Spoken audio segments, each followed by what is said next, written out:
Good morning. I noticed when I was previewing last night's video, and unfortunately I don't always do that, I got this morning to preview it and realized that a whole section of the scriptures was skipped. So here I am inserting into day 7. Day 7, of course, was reading from Genesis 18 and 19.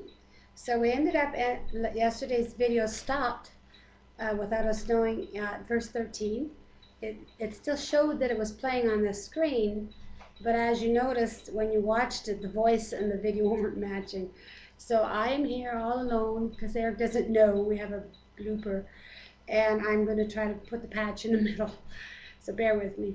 Okay, starting at Genesis, reading from chapter 18, starting at verse 13. And just to recap, it's when the angels came to tell Abram and Sarah that they were going to have a child in a year. And Sarah had just laughed. And she said, now when I'm worn out, will I have pleasure? And verse 13 says, let's go. Then the Lord said to Abraham, why did Sarah laugh and say, will I really have a child now that I am old?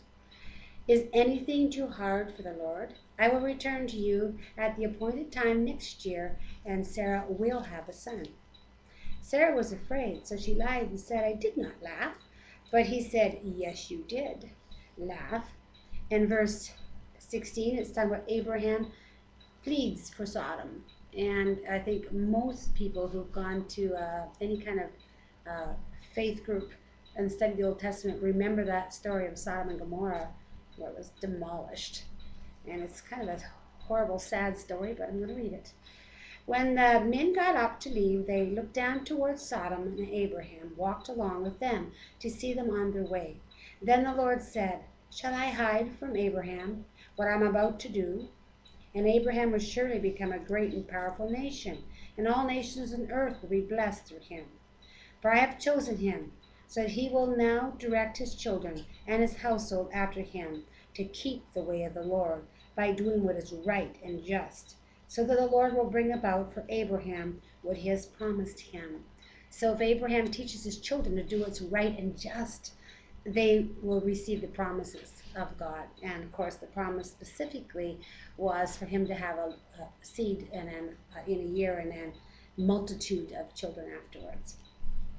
Then the Lord said, the outcry against Sodom and Gomorrah is so great, and their sin is so grievous, that I will go down and see if what they have done is as bad as the outcry that has reached me. And if not, I will know. So it's really interesting, like when you stop and think about it, this is like the Lord. This is just an angel talking here. This is the Lord. So this is like God creator and I guess third party Lord walking on earth, because the outcry, the victims have prayed or cried to God so much and so loudly, so loudly. That's interesting because, you know, we think of our prayers in the New Testament. It talks about going in your closet in a quiet place and quietly and privately pray. And it says it's a loud outcry. It reached me, and I will know. The men turned away and went towards Sodom, but Abram remained, standing before the Lord. Then Abraham approached him and said, will you sweep away the righteous with the wicked? What if there is 50 righteous people in the city? Will you really sweep it away and not spare the place for the sake of the 50 righteous people in it? Far be it from you to do such a thing, to kill the righteous and the wicked, treating the righteous and the wicked alike. I can't imagine bartering with God creator. You know, is it fair, God, that you're going to, but I guess we all do it in a crisis. Is this really fair, God? So I guess we've done it. I've done it, I'm sure. Far be it from you, will not the judge of all the earth do right? And now he's even questioning God's judgment. The Lord said, if I find 50 righteous people in the city of Sodom, I will spare the whole place for their sake. So that's comforting. So if we know a place like a huge community like Toronto, and there's 50 righteous people in it, God will spare it. That's comforting. I mean, sad, but comforting. Then Abraham spoke up again. Not have been so bold as to speak to the Lord, though I am nothing but dust and ashes. What if the number of the righteous is 5 less than 50? Will you destroy the whole city because of 5 people? If I find 45 there, he said, I will not destroy it. Once again he spoke to him. What if only 40 are found there? He said, for the sake of 40, I will not do it. Then he said, may the Lord not be angry. God's very patient, obviously. But let me speak. What if only 30 can be found there? He answered, I will not do it if I find 30 there. Abraham said, now that I have been so bold as to speak to the Lord, what if only 20 can be found there? He said, for the sake of 20, I will not destroy it. Then he said, may the Lord not be angry, but let me speak just one more time. What if there's only 10? So I guess Abraham had some doubts about the city, but I suppose he thought Lot and his family, numbering at least 10, would survive and let the city survive. What if there only be 10 found there? He answered, for the sake of 10, I will not destroy it. When the Lord had finished speaking with Abraham, he left, and Abram returned home. We're on now chapter 19. The 2 angels arrived at Sodom in the evening, and Lot was sitting in the gateway of the city.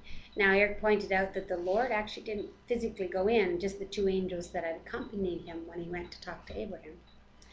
When he saw them, he got up to meet them and bowed down with his face to the ground. My lords, he said, please turn aside to your servant's house. You can wash your feet and spend the night, and then go on your way early in the morning. No, they answered, we will spend the night in the square. But he insisted so strongly that they did go with him and entered his house. He prepared a meal for them, baking bread with yeast, and they ate it. Before they had gone to bed, all the men from every part of the city of Sodom, both young and old, surrounded the house. They called to Lot, where are the men who came to you tonight? Bring them out so that we can have sex with them. And that's where the tape, that's the part the tape cut off, and it's picked up on part 3 with Eric reading. So thank you very much for being so patient, and for those of you who have already watched and noticed the section missing, I notice there's a number of people have watched the video already, and no one made a comment about the missing text. So please do make your comments. Keep us on our toes.